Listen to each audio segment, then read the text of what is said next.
19వ అధ్యాయము 28వ వచనం నుంచి 48వ వచనం వరకు యేసు ప్రభువు వారు చెప్పిన గొప్ప మాటలను మనము నేర్చుకున్నాం. యేసు ఈ మాటలు చెప్పి యెరూషలేమునకు వెళ్ళవలెనని ముందుకి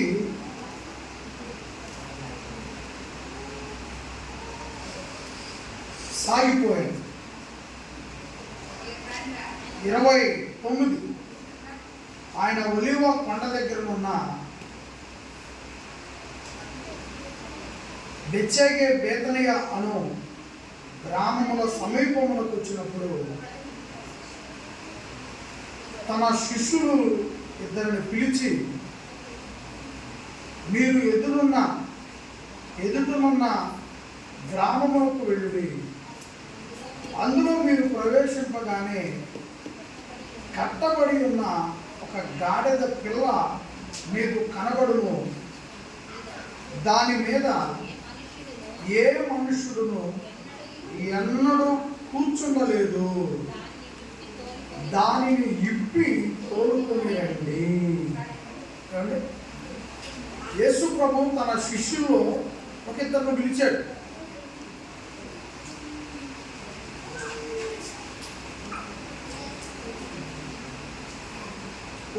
పిలిచి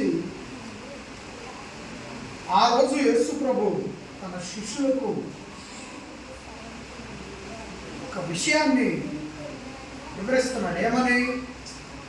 మీరు సమీపంలో ఉన్న గ్రామం దగ్గరికి వెళ్ళండి. ఆ ఎదుటనున్న గ్రామానికి వెళ్ళిన తర్వాత మీరు ఆ గ్రామంలో ప్రవేశింపగానే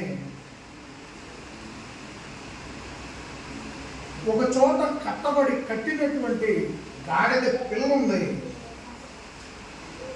దానిని ఏ మనుషుడు ఎన్నడనో ఆ గాడిద పిల్ల మీద ఎవ్వరూ కూడా ఎప్పుడూ కూర్చోలేదంటే దాన్ని ఇప్పి తోలుకుంటారండి. మరి ఎవరో తెలియకుండా ఎవరో ఇప్పుకొని వెళ్తా ఉంటే ఊరుకుంటారు ప్రజలు, ఒప్పుకోరు. అవసరమైతే దొంగతనం అనేటువంటి నేరాన్ని మోపి ఆ ఇద్దరిని కొట్టే అవకాశం కూడా ఉంటుంది, చంపే అవకాశం కూడా ఉంటుంది. తగలరాని చోట తగిలితే చచ్చిపోతారు. ఆ విషయంలో కూడా యేసు ప్రభువు వాళ్ళకు వివరం చెప్తున్నాడు. 31 ఎవరైనాను మీరెందుకు దీన్ని ఇప్పుచున్నారని మిమ్మల్ని అడిగిన ఎడలా ఇది ప్రభువునకు కావలసి ఉన్నదని అతనితో చెప్పుడని చెప్పి వారిని పంపి మిమ్మల్ని మీరు ఆ గాడిద పిల్లని ఇప్పుకొని వచ్చేటప్పుడు ఆ ఇంటి వాళ్ళు కానీ లేదా ఆ పరిసర ప్రాంతాల్లో ఉన్న వాళ్ళని నివారిస్తారు, ఆపుతారు. మిమ్మల్ని ఆపినప్పుడు ఈ గాడిద పిల్ల యేసు ప్రభువుకి కావాలి, యేసు ప్రభు తీసుకురమ్మన్నాడని నా గురించి చెప్పమన్నారు. అంటే వెళుతున్న వారికి ప్రమాదం అనేది రాకుండా ముందుగానే సలహా కూడా వారికి ఇచ్చి పంపిస్తున్నట్లుగా మనము చూస్తాం. అసలు ఎందుకు ఈ యేసుక్రీస్తు వారు జీవితంలో ఈ గాడిద పిల్ల యొక్క అవసరత ఎందుకు ఏర్పడింది? అనేకమైనటువంటి జంతువులు, పశుజాతి అందమైనవి ఎన్నో ఉన్నాయి ఈ సృష్టిలో. బహుబలమైనది వేలు, వేగంగా వేటాడగలిగింది చింతపులి. ఎంత బలమైనటువంటి దున్నపోతునైనా పడగొట్టగలిగి దాని గొంతులు కొరికి చంపగలిగే శక్తివంతమైనది సింహం. ఇక అనేకమైనవి మనకు తెలుసు సృష్టిలో. కొన్ని మీరు చూశారు, కొన్ని మీరు చూడలేకపోవచ్చు. మనం కొన్ని జంతువులు చూసాం, కొన్ని జంతువులు చూడలేదు. జిరాఫీ అని ఒకటి ఉండేది, ఇంత పెద్దలో. ఒంటెలైతే ఇక్కడ అచ్చమేటలోనే ఉంటున్నాయి. మన పెదపాలకు రోడ్డు దగ్గరికి ఖాళీ ప్లేసుల్లో కట్టేస్తూ ఉంటాం ఒంటెలు. ఎంత పెద్దయో, వాటి మెడభాగం ఎంత పెద్దగా ఉంటుందో ఒంటెకి, వాటి కాళ్ళు ఎంత ఎత్తుగా ఉంటాయో. అంటే అందమైన పక్షులు, అందమైనటువంటి జంతువులు, అందమైన పశు జాతి ఎద్దులు చూడండి. మా వేలుపూరు వస్తాయి ఎద్దులు. ఒక్కొక్క ఎద్దు అసలు ఎంత బాగుంటాయో, ఎంత అందంగా ఉంటాయో. నేను అవి చూడటానికి వెళ్తాను. నేను ఎప్పుడు మా గ్రామంలో ఆ పందాలు, ఆ ఎద్దులు సంబంధించి పెట్టినప్పుడు ఆ ఎద్దులను చూడటానికి వెళ్ళి అవన్నీ ఫోటోలు తీసుకుంటాను, వీడియోలు తీసుకుంటాను. ఎంత అందంగా ఉంటాయి, ఎంత బాగుంటాయండి. ఇంత అందమైనవి ఉండగా, ఇంత అందమైనటువంటి మన ఒంగోలు జాతి ఆవులు, ఎద్దులకి ఇతర దేశాల్లో లక్షల రూపాయలు పెట్టి కొనుక్కొని వెళ్తున్నారు. మరి మన దేశంలో ఎక్కువగా ఏనుగులు, పూర్వం రాజుల దగ్గర ఉండేవి ఏనుగులు. రాజులు ఆ ఏనుగులపై ఎక్కి ఎక్కడో పైన కొండల పైన కట్టుకునేవాళ్ళు వాళ్ళు నివాసాలు. ఈ ఏనుగుల ద్వారానే ఆ పైకి వెళ్ళిపోయి కిందకు వస్తూ ఉండేవాళ్ళు. మనకు తెలిసి అనేకమైనవి, మనకు తెలియక మరికొన్ని, చూడనివి మరికొన్ని. కానీ యేసుక్రీస్తు ఉన్న వాటిల్లో ఒక పేరెత్తాడు. ఏంటి దాని పేరేంటంట? గాడిద పిల్ల. గాడిద పిల్ల. గాడిద పిల్ల. ఏమండి, ఎవరైనా ఇష్టపడతారా దీన్ని? ఎవరైనా గాడిదని ఎవరైనా ఇష్టపడే వాళ్ళు ఉన్నారా? చివరికి కొన్ని నేను గుంటూరులో చూస్తా ఉన్నాను. చిన్న కుక్క పిల్ల 1,50,000 అంట. ఆ కుక్క పిల్ల పట్టుకొని పొద్దున్నే వస్తారు రోడ్డు మీద, వాకింగ్ చేపిస్తారు. మీరు బ్రాడీపేట మన కోటమ్మకు వచ్చింది, బ్రాడీపేట బ్రిడ్జి దగ్గరకు వచ్చి ఫోన్ చేస్తున్నారు. ఆ బ్రిడ్జి పైగా మనము బస్ స్టాండ్ నుంచి ఇటు బ్రాడీపేట అమరావతి రోడ్డుకు రావడం, బ్రిడ్జి పైకి వస్తాం. బ్రిడ్జి కింది భాగంలో బైక్ రోడ్డు ఆ బ్రాడీపేటకి, అరండాలపేటకి బైకుల నుంచి తిరిగి వచ్చాను. మేము వస్తూ ఉన్నాం, పిల్లలను తీసుకొని నేను వస్తూ ఉంటే కారులో ఒక విచిత్రమైనవి కనపడుతున్నాయి. కారు పెద్ద కారు, అది 9 మంది ప్రయాణించగలిగే కారు. ఏంటి ఈ కారులో విచిత్రంగా కనపడుతున్నాయి నేను చెప్పి కారు దగ్గరికి వెళ్ళి చూస్తే కుక్క ఇంతలా ఉంది. కుక్క దానికి ఏసీ ఏంది ఎంత బాగుంది మీ కుక్క అని మేము కారు దగ్గర అద్దాల్లో మనం చూస్తాము. ఇంకొకటి ఆ సీటు మీద పడుకుంది కావాలి, దీంట్లో కంటే అది లేచింది పైకి, ఆ పడుకున్న కుక్క లేచింది. చూస్తాను మో ఏసీ, ఆ కుక్కలకి ఏసీ పెట్టి అచ్చం కుక్కల్ని తిప్పుతున్నాడు ఆ కారులో ఆయన. ఇక మా ఇంటికి మేముండే ఆ ఇంటికి వచ్చిన వాళ్ళకి తెలుసు, ఆ గేట్ అక్కడ టచ్ చేయగానే కేకలు పెట్టుద్ది. మ్యాక్స్ దాని పేరు, ఆ కుక్క పేరు మ్యాక్స్. కొత్త మనిషి వచ్చి వెళ్ళిపోయేదాకా వస్తుంది. ఆ ఇల్లు గలవాడు పెంచుకున్నారు, చాలా బాగుంది.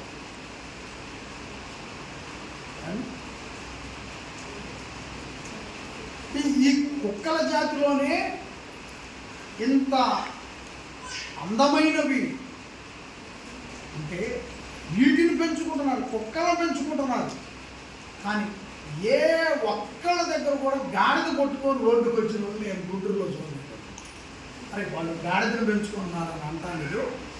లేదు, ఒక్క గాడిద కూడా కనుక. కానీ యేసుకి, మనుషులకి ఒకవేళ అందరికీ అవసరం పడకపోవచ్చు, యేసుకి గాడిద ఎందుకో అవసరమైంది. దీనికి అవసరమైందా? ఇప్పుడు గాడిద గురించి కొన్ని విషయాలు మాట్లాడుతున్నాం. చాలా విషయాలు, చాలా జంతువుల గురించి మనం మాట్లాడుకోవచ్చు, కానీ సందర్భానుసారంగా గాడిద గురించి కొన్ని నిమిషాలు మాట్లాడుకున్నాం. గాడిద ఎక్కువగా గొర్రె మందలు ఉన్న వాళ్ళకు ఉపయోగపడుతుంది. మీరు చూడొచ్చు, తెలంగాణ నుంచి ఇటువైపు మన ఆంధ్ర వైపు వచ్చే గొర్రెల మందల వాళ్ళు వాళ్ళ రగ్గులు, వాళ్ళ వంట సామాను, వాళ్ళు నిద్రపోయేటువంటి పాత్రలు, ఆ పొడి చేసుకునే బొంగులు, ఆ పరదా పట్టలు, అవన్నీ ఆ తెలంగాణ నుంచి బయలుదేరి వచ్చేటప్పుడు ఒక పెద్ద పెద్ద సంచుల్లో వేసి వాళ్ళ అవసరాల వస్తువులన్నీ వేసి కట్టి, ఈ పాకాలు వేసుకునేవి, డేరాలు వేసుకునే సామాను కట్టి, బొంగులో అవన్నీ కట్టి, ఈ గొర్రెలు పోతా ఉంటే గొర్రెల ముందు ఇవి ఈ సాంపులాంటిని మోసుకుంటా పెడతాం. నేను చాలా చోట్ల చూస్తాను. గాడిద ఎక్కువ గొర్రెలను మోసుకుంటా ఆ గొర్రెలు అంటే ప్రయాణం చేస్తాం. ఇంకా గాడిదల గురించి నాకు తెలిసిన సమాచారం ఏంటంటే,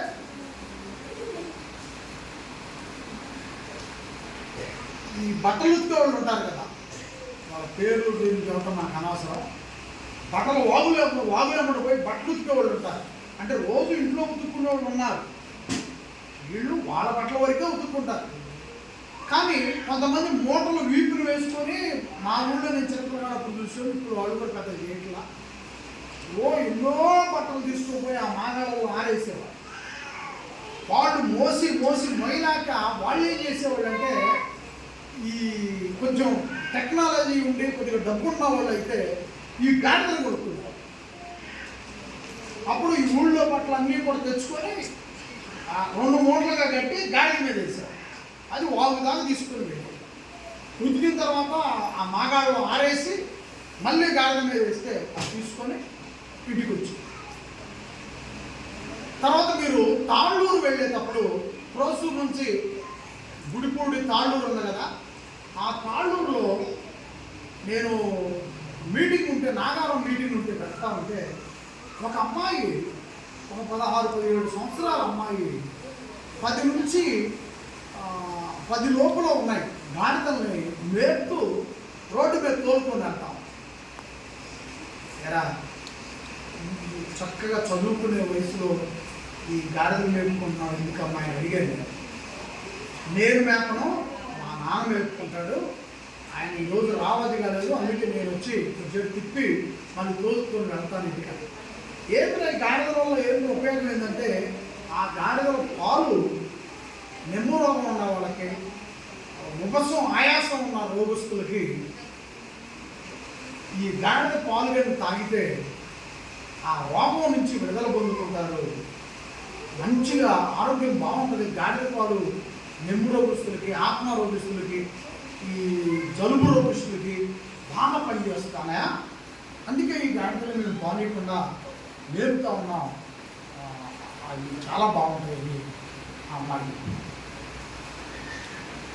ఇంకేమైనా మీకు గాడిదల గురించి సమాచారం ఉంటే నాకు తర్వాత చెప్పండి. ఈసారి నేను ఈ ప్రసంగం మరో చోట ఎక్కడన్నా చెప్పేటప్పుడు వీటితో పాటు కలిపి మీరు చెప్పేది ఉంటే అవి కూడా నేను గమనిస్తాను.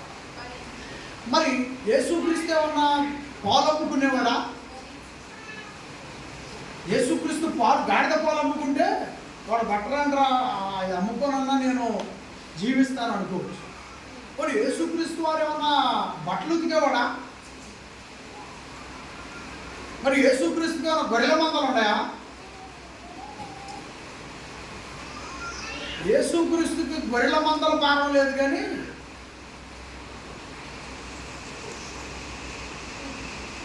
యేసుక్రీస్తుకి ఒక పెద్ద భారం. ఆ భారమే మనుషులు చేసిన పాపాల యొక్క భారం. యేసుక్రీస్తు మరి అసలు యేసుక్రీస్తుకి గాడిద ఎందుకు అవసరమైందని అంటే చదువుదాం. ఏమండి 32 పంపబడిన వారు వెళ్ళి ఆయన తనతో చెప్పినట్టు కనుగొని 33 ఆ గాడిద పిల్లను ఇప్పుచుండగా ఆ గాడిద యొక్క యజమానులు చెప్పాడు కదా, ముందే చెప్పాడు 31లో, మీరు గాడిద పిల్లను ఎందుకు ఇప్పుచున్నారని వారిని అడిగింది. అందుకు వారు 34 అండి, అందుకు వారు ఇది ప్రభువునకు కావలసి ఉన్నదని. 35 అందుకు వారు యేసు వద్దకు దాన్ని తోలుకొని వచ్చి ఆ గాడిద పిల్ల మీద తమ బట్టలు వేసి యేసును దాని మీద ఎక్కించి. ఇక్కడ మళ్ళీ మారిపోయింది పరిస్థితి. అంటే యేసుకి గాడిద ఎందుకు అవసరమైంది? ఆయనకి యేసు వారికి గాడిద అవసరమైంది, కానీ గాడిదను తీసుకురాగలోనే గాడిద పైన ఏం చేస్తున్నారంట? వారి బట్టలను వేస్తున్నారంట గాడిద మీద. అంటే బట్టలు వేస్తున్నది ఎందుకు? బట్టలు యేసు ప్రభు మెత్తగా ఉంటానిగా? ఏదో ఉందండి, మనకు తెలియాలి, ఏదో ఉందండి. ఆ గాడిద ఎందుకు తీసుకురావాల్సి వచ్చింది? తెచ్చిన గాడిద మీద బట్టలు ఎందుకు వేయాల్సి వచ్చింది? ఏమండి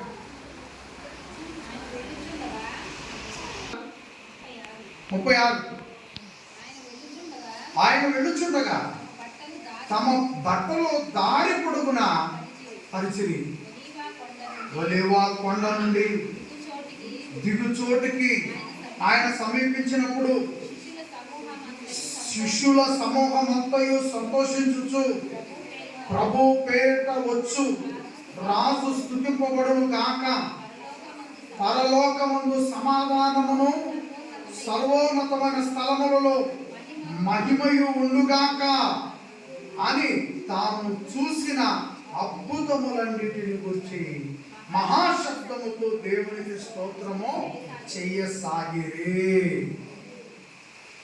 ఇప్పుడు చెప్పండి, గాడిద ఎందుకు అవసరమైందని అంటే యేసు కూర్చోటానికి అవసరం. అక్కడ ఉన్న ప్రజలందరూ కూడా అంతకు ముందే కొన్ని బట్టలు గాడిద మీద వేస్తే ప్రభు కూర్చున్నాడు. ఆ తర్వాత మిగతా ప్రజలు ఏం చేశారంట? వారి దగ్గర ఉన్నటువంటి వస్త్రం, ఏదో వస్త్రం, వారి దగ్గర ఉన్న ఏదో వస్త్రాన్ని దారి పొడుగున ఆ గాడిద మీద యేసు ప్రభు ఎక్కి వస్తూ ఉంటే వారి బట్టలన్నీ కూడా దారి పొడుగున పరుచుకుంటూ వెళ్ళారంట. అందుకని ఇక్కడ చెప్పబడిన మాట ఏంటంటే, రాజు వస్తున్నాడు, ప్రభు పేరిట వచ్చు రాజు స్తుతింపబడునుగాక అని చెప్పినట్లుగా మనము చూస్తున్నాం. యేసు క్రీస్తు గాడిద మీద రావాలి అని పాత నిబంధనలో ప్రవచనము. అంటే యేసు క్రీస్తు పుట్టక ముందే, మరియమ్మ గారి గర్భంలోనికి రాకముందే యేసు గాడిద మీద వస్తాడని ముందుగానే ప్రవక్త ప్రవచించాడు. ఆ నెరవేర్పు కోసమై ఈ అద్భుతం జరిగింది. అంటే యేసు గాడిదను ఎక్కాడు, గాడిదపై కూర్చుంటే గాడిద యెరూషలేమునకు యేసును తీసుకొని వస్తాడు. అప్పుడు వారి బట్టలు దారి పొడుగున వేస్తున్నట్లుగా మనము చూస్తున్నాం. ఏమండి 39 ఆ సమూహములో ఉన్న కొందరు పరిసయ్యులు బోధకుడా నీ శిష్యులను గద్దింపమని ఆయనతో చెప్పగా 40 ఆయన వారిని చూసి వీరు ఊరకుండిన ఎడల ఈ రాళ్ళు కేకలు వేయనని మీతో చెప్పుచున్నానా నేను. అంటే శిష్యులు రాజుకు జై, రాజుకు జై, యేసు క్రీస్తు రాజుకు జై అంటా ఉంటే, ప్రభుకి జయదములు పలుకుతా ఉంటే, వాళ్ళలో యేసు అంటే నచ్చని వాళ్ళు, యేసు అంటే గిట్టని వాళ్ళు, యేసు బోధలకు లోబడని వాళ్ళు యేసు వద్దకు వచ్చి నీ శిష్యులను మౌనంగా ఉండమని చెప్పు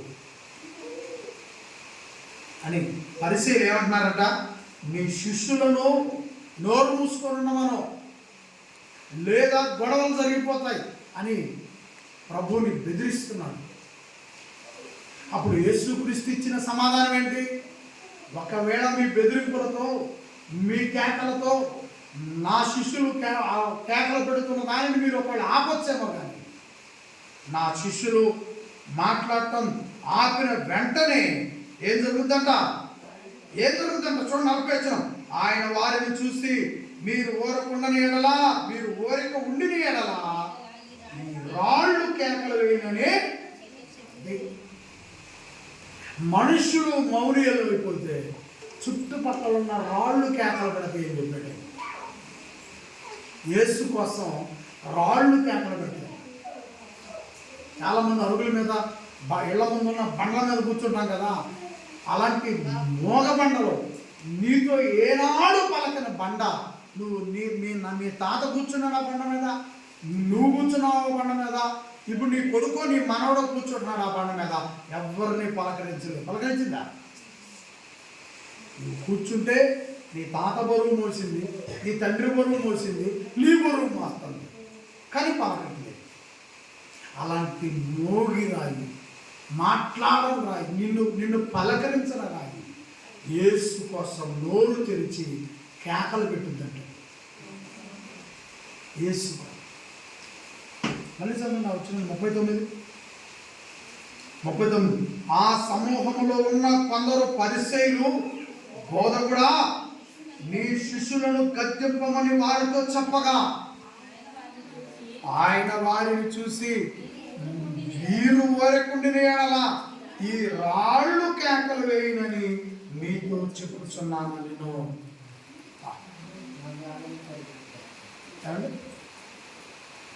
బండ నుండి ఇజ్రాయేల్ ప్రజలు అరణ్యంలో 40 సంవత్సరాలు ప్రయాణం చేసే ఆ ప్రక్రియలో వాటర్ దొరకలేదండి. ఎడారి, ఎంత ఎడారి. ఇప్పుడు దుబాయ్ దేశాలు ఇవన్నీ ఉన్నాయి కదా, అలాగా ఈ పంట బండి భూములు కాదవి. ఆ ఉసిక దిన్నెల్లో గడ్డి మొలకలు మలుస్తాయి. ఆ గడ్డి ఒంటలు వదిలిపెడతారు ఆ ఎడారుల్లో. ఇప్పుడు మనము కొరటకల్ వెళ్ళేటప్పుడు ఉసిక దిన్నెల మీద కొన్ని గడ్డి మలిసే ప్రాంతాలు ఉంటాయి, ఉర్లోళ్ళు మేపుకుంటూ ఉంటారు. అలాగే దుబాయ్ దేశం, ఆ చుట్టుపక్కల ఉన్నటువంటి ఆ ఎడారిలో స్థాపించబడిన దేశాలు ఏ పంట పండించలేరండి. మరి వాళ్ళు ఎలా బ్రతుకుతున్నారు? వాళ్ళ జీవన విధానం ఎలాగంటే, నేనైతే వెళ్ళి చూడలేదు, కొన్ని పేపర్లో చదివాను, కొంతమంది మిత్రులు చెబితే విన్నాను. వాళ్ళు సముద్ర భాగం నుండి పెట్రోల్, డీజిల్ ముడి పదార్థం చేస్తారు. అలాగే వాళ్ళు ఆ ఇసుక దిమ్మల్లో ఎక్కడ లోతుగా తవ్వుకుంటే అక్కడ జిగురు, మన పామాయిల్ లాంటి జిగురులు ఉంటాయి కదా, అలాంటి జిగురైనటువంటి ఆయిల్ పడుతుంది. వాటర్, జిగురు వాటర్, నూనె అన్నమాట. ఎక్కడ ఏ బావి అన్నా తవ్వు, ఏ ఇంట్లోనన్నా తవ్వుకో, నీళ్లు పడవ. అప్పుడు వాళ్ళు లోతుగా తవ్వి పైపులు వేసి ఆ జిగురు ముడి పదార్థాన్ని బయటకు తీస్తారు. క్యాన్లు పెద్ద ట్యాంకర్లు బయటకు తీస్తారు. తీసి వాటిని మళ్ళీ ఫిల్టర్ చేస్తారు. ఫిల్టర్ చేసినప్పుడు వాటిలో కొన్ని కెమికల్ కలిపితే అవి పలసన పడిపోతాయి. పలసన పడినప్పుడు డివైడ్ చేస్తారు ఆయిల్, ఒకటి డీజిల్గా, ఒకటి పెట్రోల్గా విడగొట్టేస్తారు. అప్పుడు అక్కడ పెద్ద పెద్ద ట్యాంకర్లు, పెద్ద పెద్ద షిప్పులకి నింపుతారు. సముద్రంలో వచ్చే షిప్పుల్లో పెద్ద పెద్ద షిప్పులకి ఆ ఆయిల్, డీజిల్ని, పెట్రోల్ని నింపి మన దగ్గర లేదు డీజిల్ తయారయ్యి మన భూములు, మన ఇండియా దేశం అంతా ఎక్కడన్నా బోలేదు. ఉప్పు నీళ్ళన్నా వస్తాయి, మంచి నీళ్ళన్నా వస్తాయి మన దేశం మొత్తం. కాబట్టి మన బైకులు నడవాలి కదా, మన ఆటోలు, బస్సులు, విమానాలు నడవాలి కదా. అప్పుడు ఇక్కడ ఉన్నటువంటి మిరపకాయలు, ఇక్కడ పండే పత్తి, ఇక్కడ పండే పప్పు గింజలు, ఇవన్నీ అదే సముద్రంలో, అదే మరొక షిప్లో ఇవన్నీ వాళ్ళు అటు ట్రాన్స్పోర్ట్ చేస్తారు. మన దగ్గర పండించే పంటలన్నీ ఈ రైతులు, పెద్ద వ్యాపారస్తులు సేకరించి ఆ దేశానికి విమానం ద్వారానో లేదంటే సముద్రం ద్వారానో పంపిస్తారు. వాళ్ళ దగ్గర ఉండే ఆయిల్ని మన దేశం తీసుకుంటుంది. మన దేశం వాళ్ళు ఆయిల్ను మన దేశానికి పంపించి మన దగ్గర డబ్బు తీసుకుంటారు. అప్పుడు మన దగ్గర ఉన్న పప్పు దినుసులు ఇవన్నీ వాళ్ళు డబ్బులు ఇచ్చి మన దగ్గర తీసుకుంటారు. అది ఎడారిలో ఏ పంటలు కూడా. అలాంటి ఎడారులు ఇజ్రాయిల్ ప్రజలు, ఐగుప్తు అంతా ఎడారి, ఐగుప్తు దేశం అవన్నీ కూడా ఎడారి దేశాలు. ఆ ఎడారిలో ఇజ్రాయిలు వస్తూ ఉంటే వాళ్ళకి దెబ్బకి మంచిది, గొంతు ఎండిపోయి పరిస్థితి, చచ్చిపోయే పరిస్థితి వచ్చింది. అప్పుడు ప్రజలందరూ కూడా మోషే నాయకత్వంలో దగ్గరకు వచ్చారు. అయ్యా, ఏంటి పరిస్థితులు, ఏంటి మా పరిస్థితి, ఏంటి మా గొంతు ఎండిపోతుందో, మాకు దప్పికైపోతున్నాయి. అప్పుడు దేవుని దగ్గరికి వెళ్ళి మొదలుపెట్టాడు. దేవుడు మోషేకి, నువ్వు పలానా బండ దగ్గరకు వెళ్ళు, ఆ బండ నుంచి నీకు నీళ్ళు వస్తాయి చెప్పాడు. ప్రియులరా, ఆ ఎడారిలో నిలబడి ఉన్న ఆ బండలో నుంచి నీళ్లు ప్రవాహం బయలుదేరింది. నీటి ప్రవాహం, ఆ నీటి ప్రవాహంలో బండలో నుంచి వస్తున్న ఆ జలాలు ఆనాటి లక్షల మంది ప్రజలు తాగారు. లక్షల మంది. ఆ రోజు బండ నుంచి నీళ్లు రప్పించాడు. ఈరోజు అదే బండ, మీరు మనుషులైన మీరు మౌనంగా ఉంటే ఆ బండ నా కోసం కేకలు వేస్తామన్నాడు యేసు ప్రభు.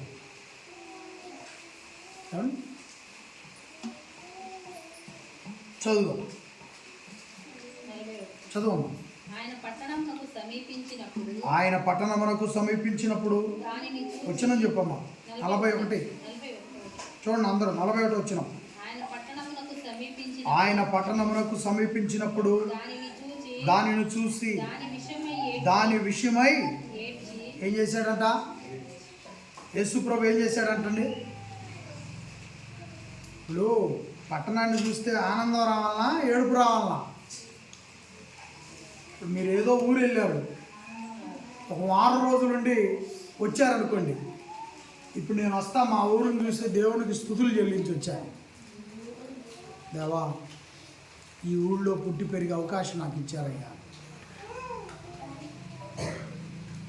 అలాగే మీరు కూడా ఎటైనా వెళ్ళి ఊరు వచ్చినప్పుడు ఆ సంతోషం ఉందమ్మా, హాయిగా ఉన్నాయి ప్రాణానికి అనుకున్నాను. కానీ యేసుక్రీస్తు ఏం చేస్తున్నాడు? ఆ పట్టణాన్ని చూసి, యెరూషలేము పట్టణాన్ని చూసి, యేసు ప్రభు అంత దూరం నుండి ఆ పట్టణాన్ని చూసి ఎలుగెత్తి బోర్ని ఏడుస్తున్నాడంట. ఎందుకు ఏడుస్తున్నాడో తెలుసా? ఆ పట్టణం దేవునిది, మన పరలోకమందున్న తండ్రి పట్టణం అది. దేవుడు అక్కడ ఉన్నాడు. దేవుడు ఆ దేవాలయంలోనికి వచ్చేవాడు. యెరూషలేము దేవాలయంలోనికి దేవుడు పూర్వం వచ్చేవాడు. కానీ దేవుడు రావటం ఆగిపోయింది. యాజకుడు దేవాలయంలోనికి వెళ్ళేవాడు, ప్రజలు వెలుపలుండేవాడు. అతి పరిశుద్ధ స్థలానికి మధ్యలో తెరగొట్టు ఉండేది, అడ్డతెర ఉండేది. ఈయన ధూపం తీసుకొని, సాంబ్రాణి తీసుకొని, ఆ రక్తం తీసుకొని, ఇవన్నీ నేను లేవ్యాకాండంలో చెప్పాను, మీకు చెప్తా ఉన్నాను. ఇవన్నీ తీసుకొని లోపలికి వెళ్ళి ఆ నైవేద్యం ఆ సాంబ్రాణి అవన్నీ ఇస్తే తండ్రి ఆ అతి పరిశుద్ధ స్థలంలోనికి దిగొచ్చి ఆయన శక్తిగా ఆ దేవాలయంలోకి వచ్చేవాడు. ఒక మహాప్రభావంతో ఆ దేవాలయంలోకి వచ్చేవాడు.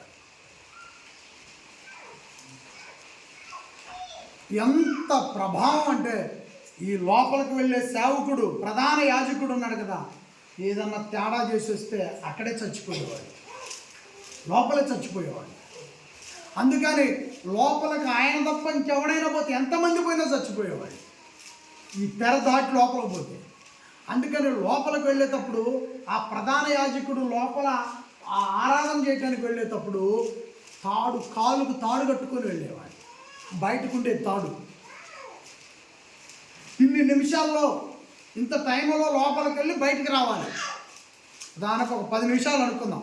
ఆ 10 నిమిషాల్లో ప్రజల ముందుగా వెళ్ళి 10 నిమిషాల్లో పూజ జరిగించి మళ్ళీ తిరిగి బయటకు రావాలి. 10 నిమిషాల తర్వాత 10 నిమిషాలకి అయిపోయినాక కూడా 15వ నిమిషం, 20వ నిమిషం, 30వ నిమిషం వరకు రాలేదనుకోండి, ఇంకా బయట ఉన్న ప్రజలు చేయాల్సిన పని ఏం తెలుసా?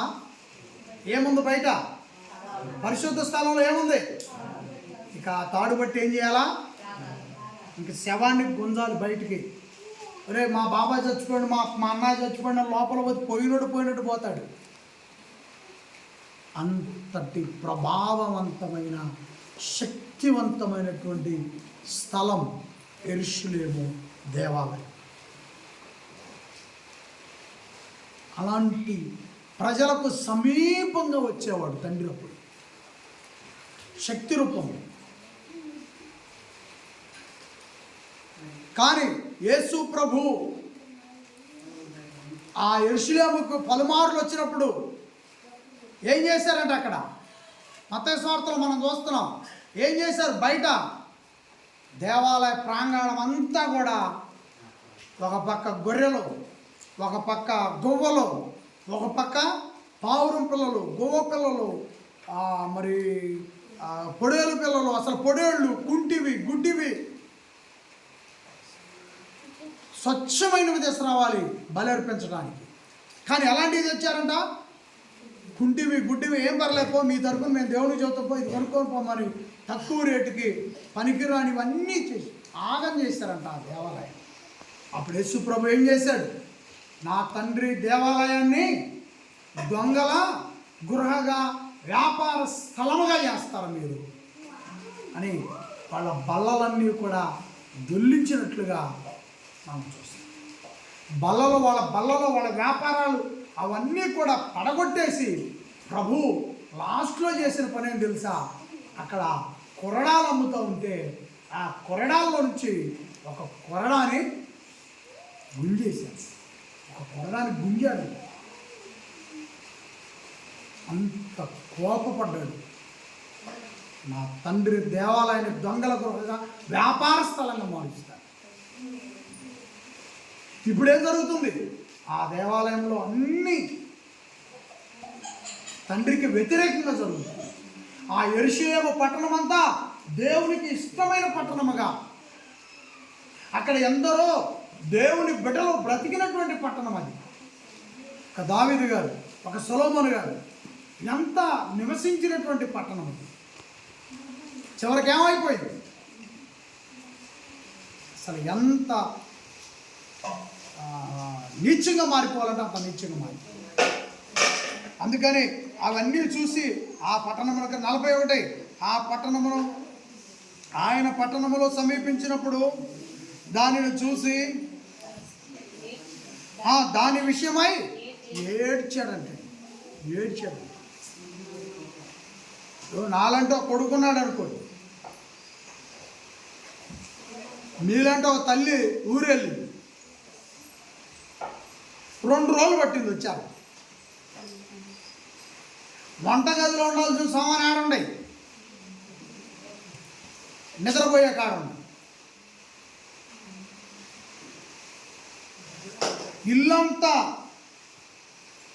గుటకా ప్యాకెట్లతో, రాజాకాని ప్యాకెట్లతో, సిగరెట్లతో, పేక ముక్కలతో, మందు సీసాలతో సర్దిపోయిన ఇల్లంతా చండాలంగా మారిపోయింది.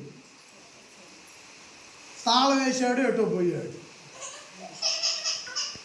ఈ తల్లి వచ్చింది, ఆటో ఇటో ఏదో ఊరిగిపోయి వచ్చింది, తలుపు తీయగల నెట్టింది. ఇప్పుడు ఏమనుకుంటుంది, మా అబ్బాయి మంచోడు భలే ఉంచింది అనుకుంటుందా? వాడు దగ్గరలో లేక ఎందుకు కొట్టడానికి, వాడిని 4 మాటలు కడగటానికి కూడా మధ్య లేడు. ఆమెమో ప్రయాణం చేసి అలసిపోయింది, ఇప్పుడు కడుక్కోలేదు. ఇప్పుడు ఏం చేస్తుంది? ఇలాంటి కొడుకులను కన్నానయ్యా నేను అని పట పట పట పట ఆ ఇల్లుని చూసి బోర్న ఏడ్చుకుంటా, ఇక ఒకదన్నమాట ఒకటి, ఒక పని అన్నమాట ఒకటి బాగు చేసుకుంటా. ఆ మాదిరిగా యెరూషలేము పట్టణాన్ని మత్తుతో, వ్యభిచారంతో, దొంగతనాలతో, దేవుని పట్టణం, దేవుని ప్రజలు దేవునికి కాకుండా దేవుని పట్టణాన్ని దేవుని పట్టణంగా ఉంచకుండా పాడు చేశారు. అందుకు యేసు నా తండ్రి పట్టణం, నా తండ్రి పట్టణం ఇది, నా తండ్రి ఎంతో ఇష్టంతో నిర్మించిన కట్టడాలు ఇవి, తన బిడ్డలను ఎంతోమందిని ఇక్కడ నిలబెట్టి ఈ కట్టడాలు ఇంత పని చేపిస్తే మీరు ఈ పని చేస్తారని యేసు బోర్న ఏడ్చాడు. ఏమండి, 5 రొట్టెలు 2 చిన్న చేపలు వేల మందికి పెట్టిన యేసు ఏడవలన? చచ్చిపోయినటువంటి వాళ్ళని, లాజరుని 4 రోజుల తర్వాత చచ్చిపోయిన వాడిని బ్రతికించిన యేసు ఏడవాలండి? దావీదు కుమారుడా, లోకస్వార్తలనే ఇంతకుముందు 2-3 అధ్యాయాల ముందు, దావీదు కుమారుడా నన్ను కరుణించు అని అంటే ఆ కేక చెవిని పడితే యేసు ఆగి ఆ కళ్ళు లేని వ్యక్తిని దగ్గరికి పిలిచి, నీకు నేను ఏం చేయాలని నువ్వు ఆశపడుతున్నావు అంటే, నాకు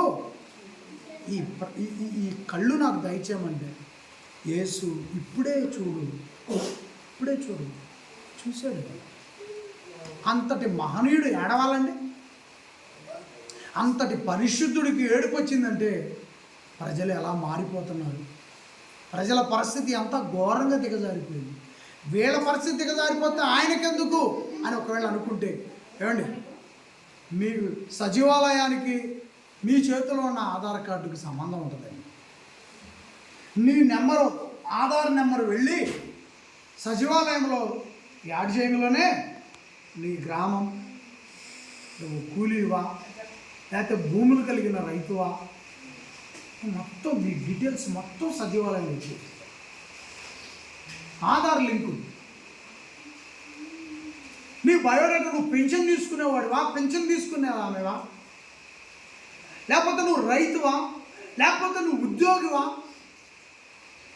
సచివాలయంలో ఆధార్ లింకు పూర్తిగా నీకు అక్కడ ఉంటుంది. అలాగే ఈ ప్రజలు చెడిపోతే యేసుకెందుకు ఆడవటం?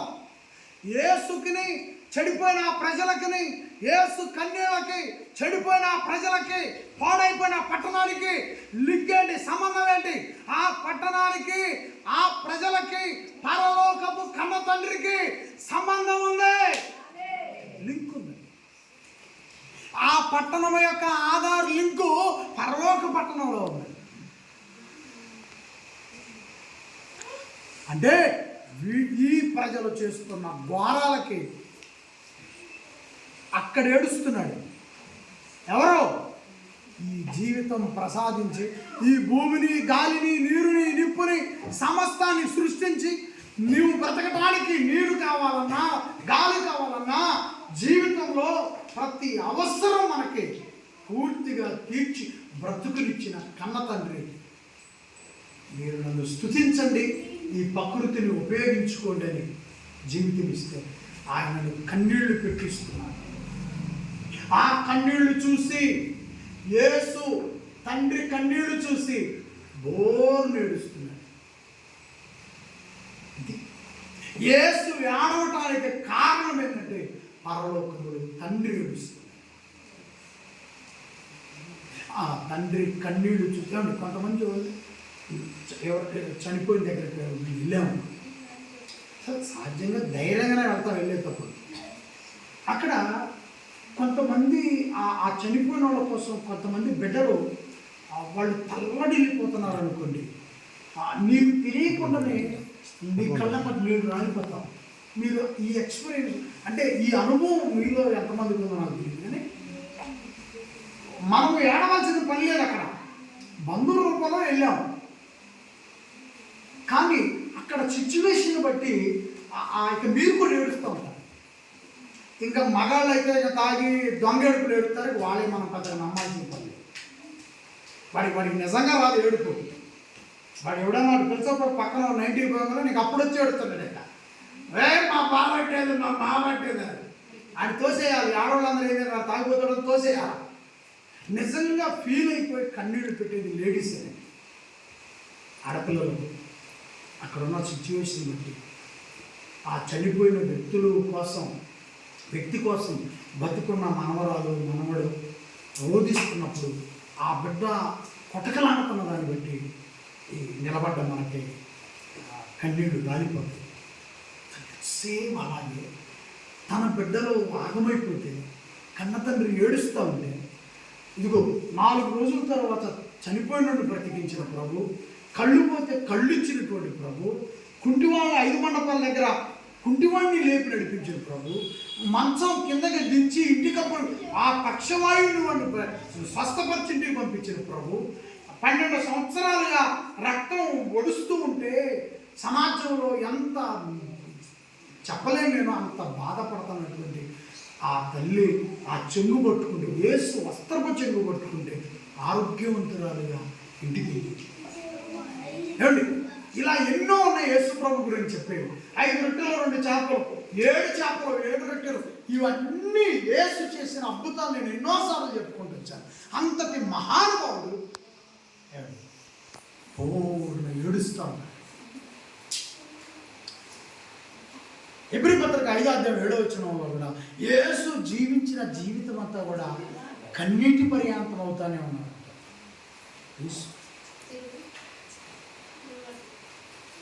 మరి యేసుకి ఏమన్నా స్థలం కావాలా? ఆయనకు స్థలం లేక ఏడుతుంది అనుకున్నా. యేసు ఏమన్నా స్థలం కొనుక్కొని ఇల్లు కట్టుకోలేక ఏడుస్తున్నాడా? యేసు ఏది ఈ లోకంలో ఏది కూడా ఆయన అంగీకరించలేదు. తన ప్రాణాన్ని మన కోసం ఇవ్వటానికే రెడీ అయ్యాడు. ఆ కన్న తండ్రి కన్నీళ్లు చూసి యేసు బోరులో ఏడుస్తూ 42 నీవును నీ దినమందైనను సమాధాన సంబంధమైన సంగతులను తెలుసుకుని ఎడల నీకెంతో మేలు, కానీ ఇప్పుడు అవి నీ కనులకు మరుగు చేయబడింది. కనుక నీ శత్రువులు నీ చుట్టూ గట్టు కట్టి ముట్టడి వేసి అన్ని పక్కలను నిన్ను అరికట్టి నీలో ఉన్న నీ పిల్లలతో కూడా నిన్ను నేల కలిపి 44 నీలో రాతి మీద రాయి నిలవనీయడని దినములు వచ్చునని వారితో చెప్పి. చూడండి, అక్కడ ఉన్న పరిస్థితులకి యేసు ప్రభు వివరం చెప్తున్నాడు. ఆ యెరూషలేము పట్టణం వైపు చూసి ఏడుస్తూ, నీ చుట్టూ ఎంతోమంది శత్రువులు సమీపించి ఉన్నారు, ఇక ఈ రాయి మీద రాయి లేకుండా చేస్తారు. ఆ యెరూషలేము దేవాలయం, ఆ యెరూషలేము పట్టణం, నీ చుట్టూ శత్రువులు కమ్ముతారంటున్నాడు. నీ చుట్టూ శత్రువులు కమ్మి నిన్ను దర్శించిన కాలమున నీవు ఎరుగుకుంటేవి కనుక, చూడండి, ప్రభువు నిన్ను దర్శించిన కాలము నీవు ఎరుగుకుంటేవి కనుక నీ శత్రువులు నీ చుట్టూ గట్టు కట్టి ముట్టడి వేసి అన్ని పక్కలను నిన్ను అరికట్టి రాతి మీద రాయి నిలవనీయని దినములు వచ్చునని చెప్పాను. ప్రియులారా, ఆ పట్టణం యేసు దర్శించిన కాలాన్ని ఆనాటి ఆ ప్రజలు గుర్తించలేదు. యేసు వచ్చి వెళ్ళిన కాలాన్ని, దేవుడు ఆ ప్రాంతానికి ఇచ్చిన రక్షణ, ఆ గొప్ప భాగ్యాన్ని ప్రజలు గుర్తించలేదు.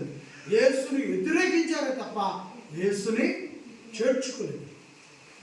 ఫైనల్గా యేసు ప్రభు ఇస్తున్న స్టేట్మెంట్ ఏంటంటే, నీ చుట్టూ శత్రువులు గట్టు కట్టి నిన్ను చుట్టుముట్టి నీ చుట్టుపక్కల ఉన్న శత్రువులు నీ మీదకి వచ్చి రాయి మీద రాయి లేకుండా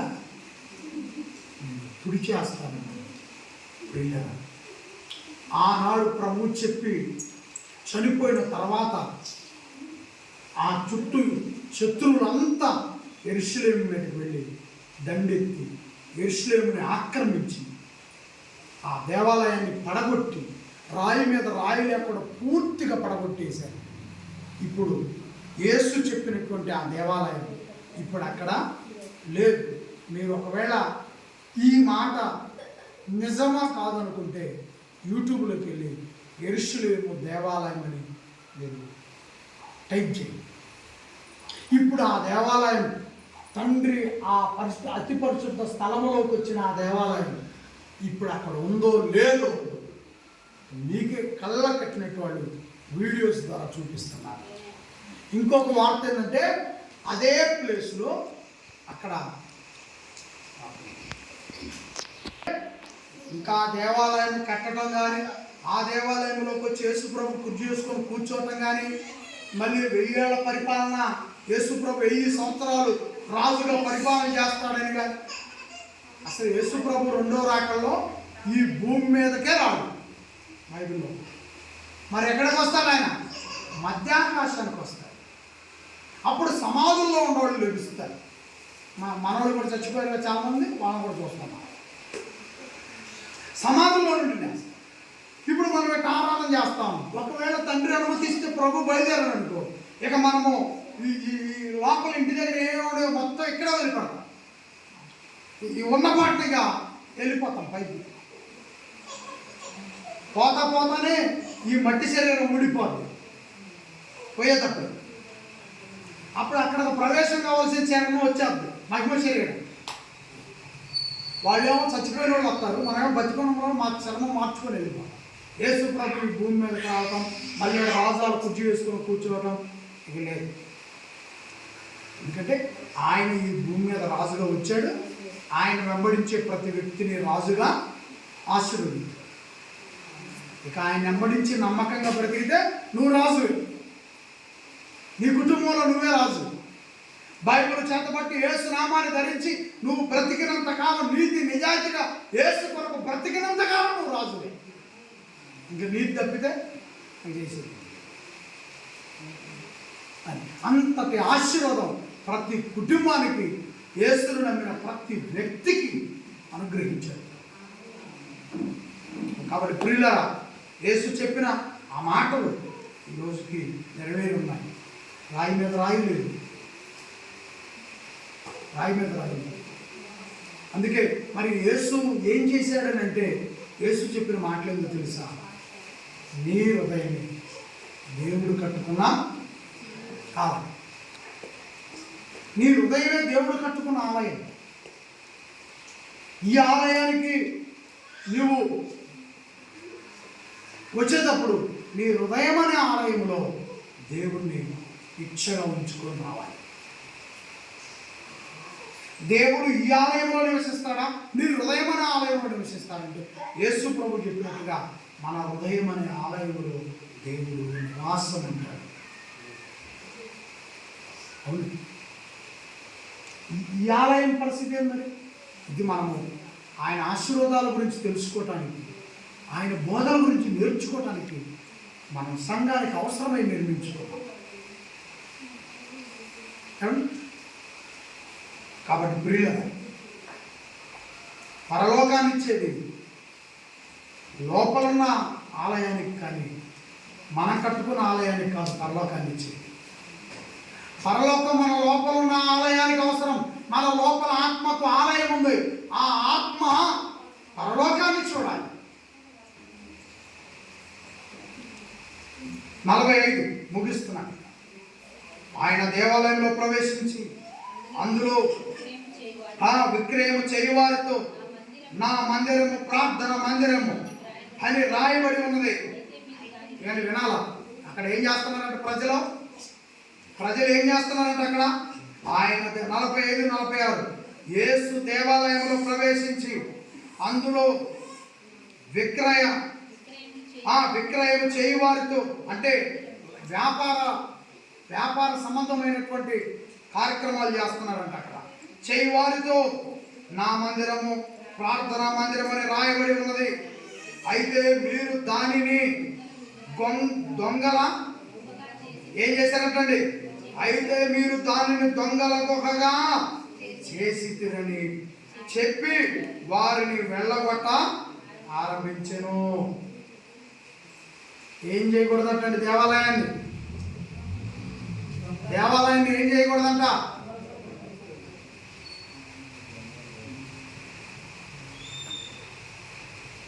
దొంగల గుహగా చేస్తే ఇక్కడ ఒకవేళ సూపర్గా లైఫ్ వచ్చాము, కానీ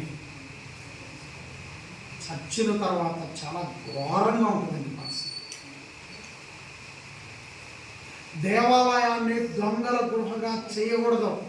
వ్యాపారాలకు సంబంధించినటువంటి దానిగా చేయకూడదు. యేసు చెప్పాడు. ఇప్పుడు యేసుని అడ్డం పెట్టుకొని ఇలా కూర్చునే ఒక 20-30 మందిని అడ్డం పెట్టుకొని ఎన్ని వ్యాపారాలు నడుస్తున్నాయో మీకు ఒకవేళ ఆలోచించే జ్ఞానం ఉందో లేదో, కానీ మీకు కానీ ఒకవేళ జ్ఞానం ఉంటే ఇదిగో ఈ మాటను పట్టుకొని చర్చిల్లో జరిగే వ్యాపారాల వల్ల వ్యాపారం చేసేవాడికి, ఆ వ్యాపారానికి సహకరించే ప్రజలకి పరలోకం వెళ్ళే అవకాశం మాత్రం లేదండి. వాళ్ళు నిత్యాగ్ని గుండానికి ఆ మాట అంటానికి నాకు భయంగా ఉంది. ఎందుకంటే ప్రజలంతా పరలోకానికి రావాలన్నది తండ్రి ఇష్టం. కానీ తండ్రి ఇష్టాన్ని పక్కన నెట్టి యేసు చెప్పిన బోధన పక్కన పెట్టేసి ఏం చేస్తున్నారు? ప్రజలను కాపాడుకునేదానికి, ప్రజలను రాబట్టుకునేది. ఎవడో అక్కడ అన్నాడంట, మాకు నీతి నియమాలతో పని లేదు, మాకు జనం కావాలి. ఎందుకంటే ఈడు పోవాలి, వాడు పోవాలి. ఇక్కడ నుంచి అమెరికా దాకా ఎవడైతే ఈ వ్యాపారాలు చేస్తున్నారో వీళ్ళందరూ అగ్నిగుండంలో మంచి మెయిన్ ప్లేస్ ఎక్కడ ఉంటుందండి? గుండానికి మెయిన్ ప్లేస్ ఏది? సెంటర్. ఆ సెంటర్లో కూడా అండి బాగా అడుగులతో చేస్తాడు. ఈ గ్రామం నుంచి లేదా ఈ పట్టణం నుంచి అమెరికా దాకా ప్రపంచ దేశాల్లో ఎక్కడెక్కడైతే యేసు పేరు చెప్పి వ్యాపారాలు చేసుకుంటా, వీళ్ళ వ్యాపారం వాళ్ళ వ్యాపారం చూడ, గొర్రెల వ్యాపారం లాగా, గేదెల వ్యాపారం లాగా, బంగారం వ్యాపారం లాగా వ్యాపారం గొర్రెకలు ఇక్కడ కొంత కొనుక్కుంటాడు మధ్యవర్తి. మళ్ళీ ఏం చేస్తారు? దాన్ని ఇంకొక అవసరమైన వ్యక్తికి ఇక్కడ 3,000 కొన్నాడు అనుకోండి, తీసుకొచ్చింది అనుకోండి 200 చూసుకొని వ్యాపారం. అప్పుడు కోసే వ్యక్తి పట్టుకొని వెళ్తాడు.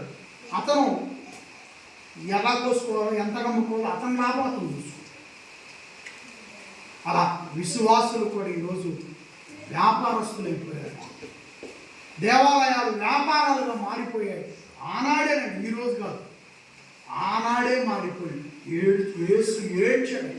ఆనాటి నుంచి ఈనాటి వరకు దేవాలయాన్ని వ్యాపారాలుగా, వ్యాపార సంబంధమైన వాటిగా డబ్బుని తిప్పుతూ, డబ్బుని ఇక్కడ కొంత తీసుకో, నాకు సాయంగా నిలబడి, నేను తీసుకుపోయి ఇంకోసారి ఇంకొంచెం సాయం పొందుతా, ఆ తీసుకుపోయి ఇంకొక. ఇక అమాయకుడు ఎవడంటే ఆ పూర్తిగా ఇస్తాడు చూడు, ఏ వెనకన వాడు అతను అమ్మాయి మధ్యలో అంతా డూబే.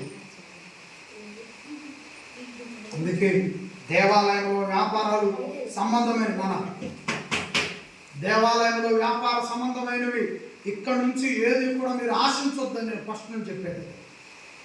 ఈ వేదిక నుంచి నువ్వు ఏ వస్తువు రూపంలో దేన్ని కూడా ఆశించవు.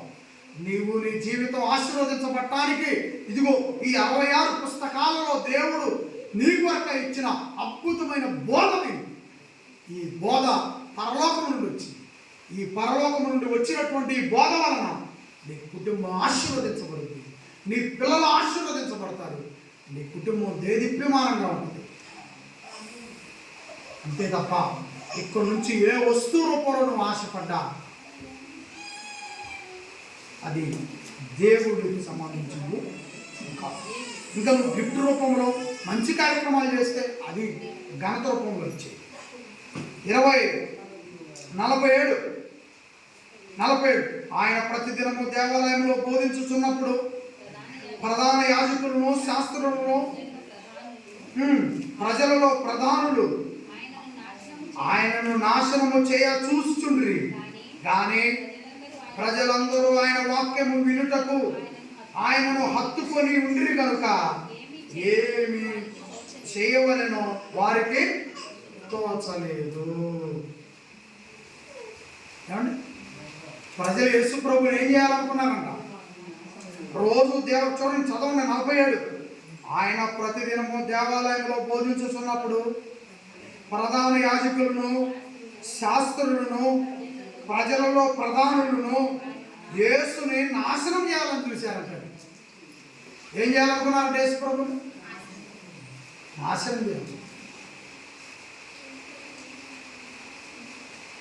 యేసు ప్రభుని నాశనం చేయాలనుకున్నారు. కానీ ఎందుకు చేయలేకపోయారు? నాశనము చేయ చూస్తుండ్రు. కానీ 48 ప్రజలందరూ యేసు వాక్యం వింటున్నారు, యేసును హత్తుకొని ఉంటున్నారు, యేసుతో ప్రజలు ఉంటున్నారు కనుక వాళ్ళకి యేసు చుట్టూ ప్రజలు ఉండటం వల్ల నాశనం చేయాలనుకున్న వాళ్ళు, యేసుని పూర్తిగా తుడిచివేయాలనుకున్న వాళ్ళు చేయలేకపోయారు. యేసుని నాశనము చేయలేరు. ఎందుకంటే యేసుకి పరలోకపు కన్న తండ్రి ఉన్నాడు. ఏం చెప్పాడు? మీరు చంపి సమాధి చేస్తే 3వ రోజు తిరిగి బ్రతికిస్తాడు. అవును, మరణము నుండి తిరిగి లేపగలిగిన నా తండ్రి పరలోకములో ఉన్నాడని ఆయన నమ్మాడు. అలాగే ప్రజలంతా ఆయనకు అండగా ఉన్నారు. ఏదో చేయాలనుకున్నారంటే ప్రధానులు, ప్రజల్లో అధికారులు ఏదో చేయాలి, ఈయనను నేలమట్టం చేయాలి, తుడిచివేయాలనుకున్నారంట. కానీ యేసుని ఏమీ చేయలేకపోయారు. యేసు సమయం వచ్చేదాకా యేసుని ఏమీ చేయలేకపోయారు.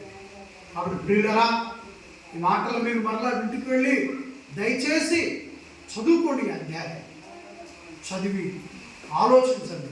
యేసు జీవితంలో జరిగిన అనేక సందర్భాలు ఆలోచించండి. నువ్వు అధికంగా దేనిని ప్రేమించవు, అధికంగా దేనిని కూడా నీవు ఇష్టపడబాకు. దేవాలయంలోనికి ఎప్పుడు కూడా వ్యాపార సంబంధమైన పరిస్థితులు రానివ్వబాకు. నువ్వు జీవించావు అంటే యేసు కొరకై విశ్వాసిగా జీవించాలి.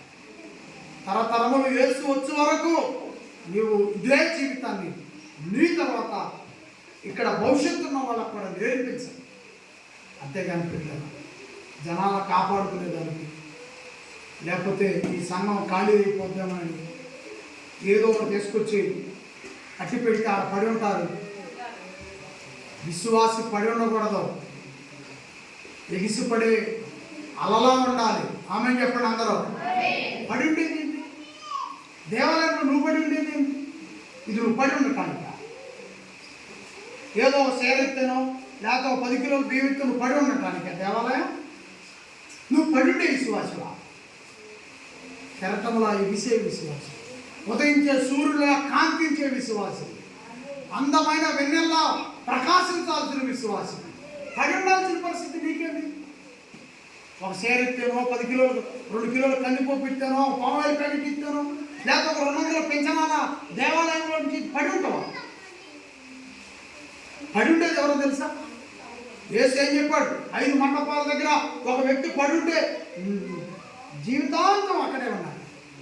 అప్పుడు యేసు ఏం చెప్పాడు? నీ పాపములు క్షమించబడ్డాయి, ఇక లేచి నీ పరుపెత్తుకొని నడవు అని చెప్పాను. దేనికి పడిపోయాడు అతను? పాపములు. కాబట్టి ప్రియులు, పడి ఉండేవాళ్ళు పాపాత్ములు, పడి ఉండేవాళ్ళు పాపాత్ములు. కాబట్టి మనం పడి ఉండాల్సిన అవసరం లేదు. మనం మంచి క్యారెక్టర్ కలిగి, యేసు యొక్క నీతిని కలిగి, యేసు చెప్పిన రాజ్యం వెతుకుతూ ఆ రాజ్యాన్ని ప్రకటిస్తూ ఆ రాజ్యం కోసం మనం జీవిస్తూ తోందరగా ఉంటాం. నా తండ్రి నన్ను పరలోకం నుండి చూస్తున్నాడు, నా ప్రభువు నేను ఎటు వెళ్తున్నా నాకు అండగా వస్తున్నాడు, పరిశుద్ధాత్మ దేవుడును నన్ను పరిరక్షిస్తున్నాడు. ఈ సహవాసం ఇది క్రీస్తుది, ఈ సంఘం క్రీస్తుది. ఇక్కడ పడి ఉండాల్సిన అవసరం లేదు. తగ్గించుకొని ఉంటే చాలు. తగ్గించుకొని. యేసు ఏం చెప్పాడు? తనను తాను తగ్గించుకున్నవాడు కెరటం ఎలా వస్తాయి? సముద్రం దగ్గర మీరు వేర్లు ఎలా వస్తాయి? ఇక్కడ నుంచి మన రేకులు ఎత్తున దూరాన్ని చూస్తూ ఉంటే అంత హోందాగా వచ్చిందో, అంత అందంగా వచ్చింది. తగ్గించేది యేసు అంతగా ఆశీర్వదిస్తాడు. నిజం. పరలోకపు సందేశం. కన్న తండ్రి నీకోసం ఈ వానలో కూడా, ఈ వర్షంలో కూడా తడుచుకుంటూ కూడా నన్ను పంపించి నీకు చెప్పమన్న సందేశం, తండ్రి సందేశం. వినండి, ఆలోచించండి, అర్థం చేసుకోండి. ఊపిరి ఉన్నంత వరకు యేసుకు నమ్మకస్తులు ఉండండి. దేవుడు అన్ని విధాలుగా మంచి విషయంలో నిన్ను నూరంతరగా సంఘమును, మనల్ని, కుటుంబాలను, పిల్లల్ని ఆశీర్వదించుగాక.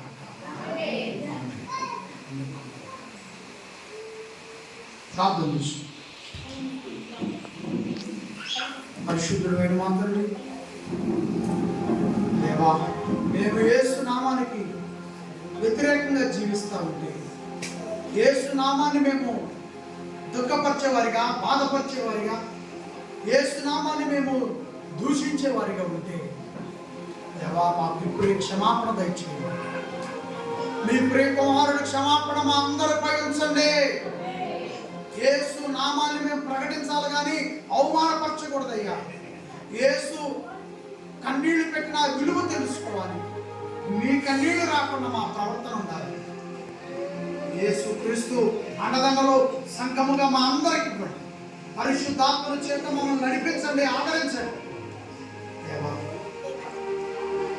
మా దేవా,